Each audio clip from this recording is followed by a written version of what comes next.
It's 7 o'clock. I'll call this session of St. Mary's City Council to order. Roll call, please. Skinner. Here. Slemons. Here. Wilby. Here. Finance. Here. Bosler. Here. Harris. Here. McGowan. Present. All rise and join Reverend Bray in short prayer. We thank you, God, for those who serve, who are willing to share the responsibilities that these here share, to do the best that they can for our city, for the people in it, for the quality of life that we live, to find joy in living here in peace. Bless each one, and help them as they work through this evening on things that are important to the future of this town. And watch over each one, and watch over all of our people, and bless this city, we pray, in your most holy name. Amen. Join me in the pledge of allegiance, please. Pledge allegiance to the flag of the United States of America and to the republic for which it stands, one nation, under God, indivisible, with liberty and justice for all.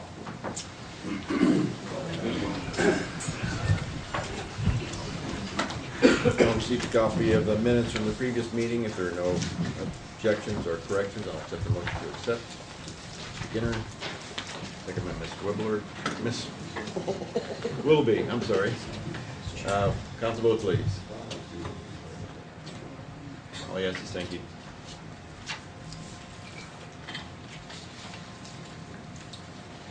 Under petition and communications this evening, Pam Hoppler had asked to speak. She's not going to be able to be here.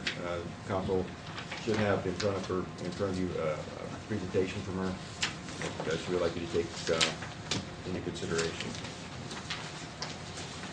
Also, Mr. McCullough would like to speak. Before you start, I see some new faces here this evening, so I'd like to explain to you how this works during public comments. If you would wait to be recognized to speak, please, and when you are recognized, please stand and give your name, if you can stand. If there's a reason not to, then don't. But that way everybody knows who's speaking, and please hold your comments until it is time for you to speak. Give everybody the same opportunity to speak. Mr. McCullough. Thank you. I've got a handout for each person on council.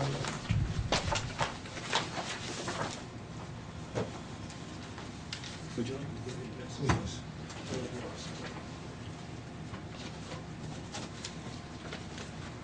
This blue unit you can pass around.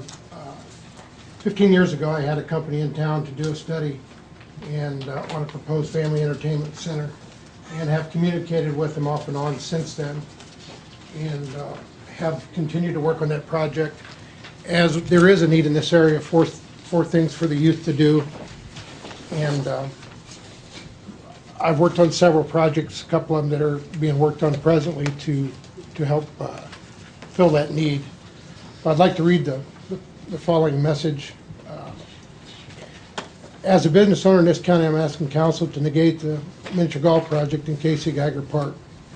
The passing of this issue at this time would be inappropriate use of taxpayers' money without further research.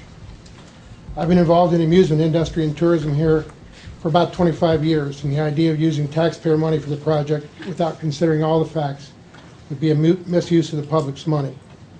If the taxpayer is going to fund the project, it should be for the benefit of as many citizens as possible. I'm scheduled to attend IAPA meetings in Orlando in November, where large companies in this industry are represented. This is the best arena to make deals on projects similar to this one. I have attended 3 of these conventions in the past and will be attending this international meeting on behalf of another project I'm currently working on. If you're doing anything like this, it would be best to have a study done, and I assure you that the study will tell you not to hide this project in the park. As previously stated, I'm not totally against the project, although I believe if done, it should be in the private sector in such a matter with the greatest impact to the community. We are not involved in almost any fashion with a lake that bears our name. This is wrong and needs to be changed. We need to bring together the town and the lake. Tourism and retail is where we're going to have to get our growth from. Unless companies like AAP or CTEX are going to expand, the chance of us growing by manufacturing coming here is slim. Expansion is in the Sun Belt where the incentives are better, weather is milder, and non-union wages are half of what we have here.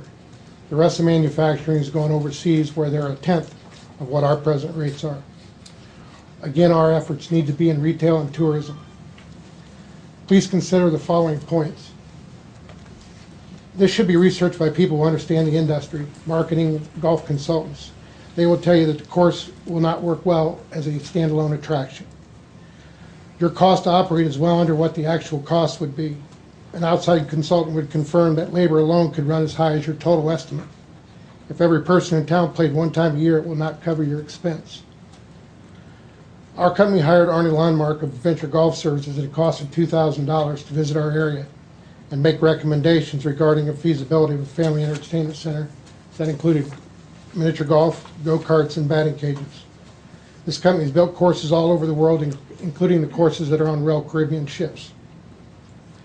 This should not be done without competitive bidding, and there should be several options and plans submitted for this project. Anyone that is in the business will tell you there also should be a theme. Go to Myrtle Beach, which is a miniature golf capital of the world. Almost every course has a central theme. It was stated that 5 companies were considered. Did we receive any proposals from these companies? And as council asked to review these plans. There also is nothing in the proposal, as far as I can tell, for additional parking requirements. Was the course designed using the demographics of this area? A lot of times that tells you what size of course and how much to spend on the project. Does the quote include the cost of fencing, lighting, caddy shack, and equipment for the same? I cannot think of a reason that such a project should not be closer to the lake. The city needs to work with the owners on 703 to work out ways to put some life back into this area. Our area closest to the lake is now the worst part of town from a commercial and development standpoint. The city of Saline has received more grants than I can count to improve the uptown and their lakefront areas.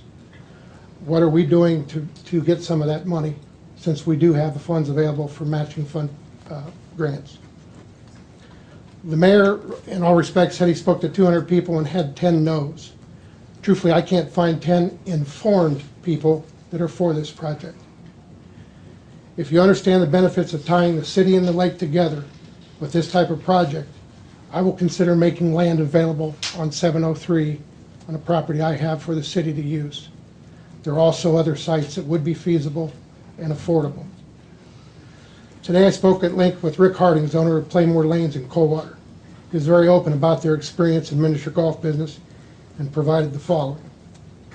They have well over $340,000 invested. Their quote did not include the items I mentioned earlier, such as lighting, fence, caddy shack, and that investment ran about $50,000. Their investment has fallen well short of the revenue projections they were given by Harris Golf.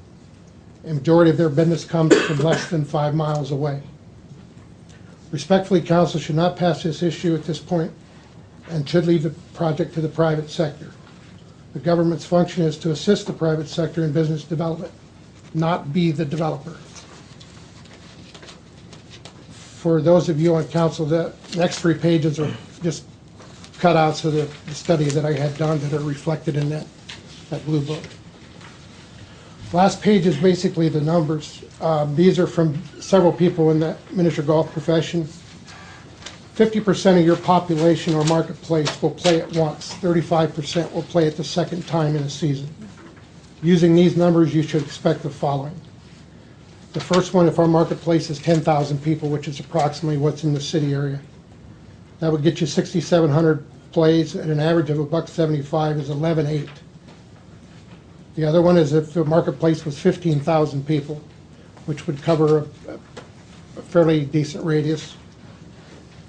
That would be 10,125 plays at an average of $1.75 or 17,718. The season you proposed is Memorial Day to Labor Day, and at 10,125 plays in 105 days, that's 96 plays or 12 plays every hour of opening. I've discussed with consultant builders regarding operating costs, and they have placed a minimum at $25,000. At $1.75, you need 136 plays a day, or 17 per hour, to break even. You can trade the bad weather days during the summer for the fringe months of September and May. The Coldwater owner stated when school is open, there's very little business. My question is, do you believe that we will have 136 residents play this course every day it's located in the park? Thank you.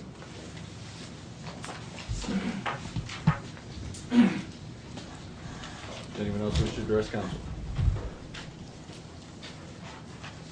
Okay, that's all we have listed under petitions and communications then. Mayor, one question. Yeah, Jim, go One ahead. question to Kurt. Okay.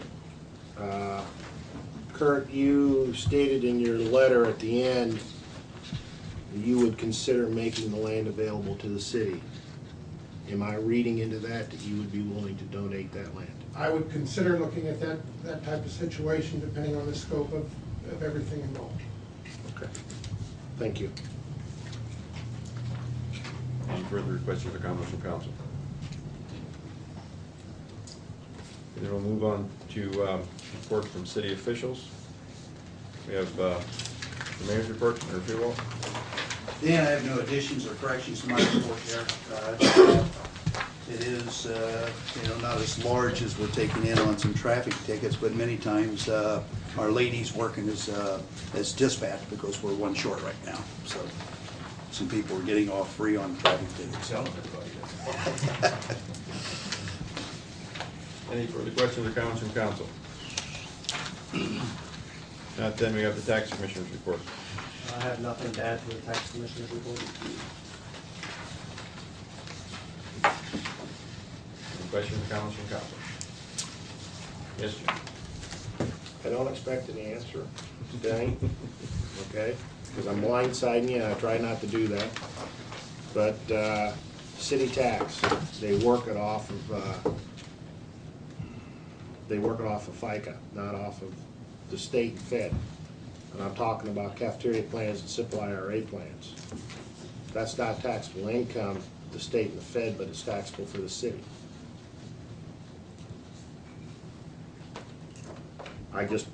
Why? Why are we different?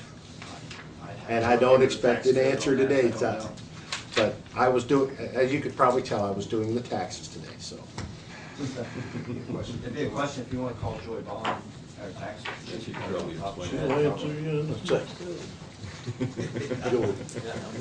I really didn't want to have to talk to her, but okay. Any further questions or comments from council? That leaves us with the safety service director's report. I also have nothing to add to my report. Might want to approve on the streets, pavers and finishing the parking lot. I think they're pretty well done.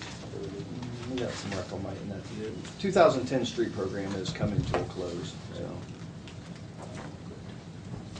We just finished the parking lot over at South Street there. That was another big one. Paving was completed, I noticed.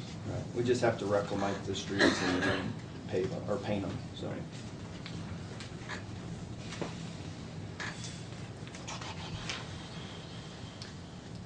Questions or comments from council? That's all we have in the reports from city officials and the reports from committees of council. We have the Water and Wastewater Committee report. Mr. Bostwick. The only thing I have to add is that we do have an ordinance tonight for the cross-connection control requirements, which is an ordinance that goes along with the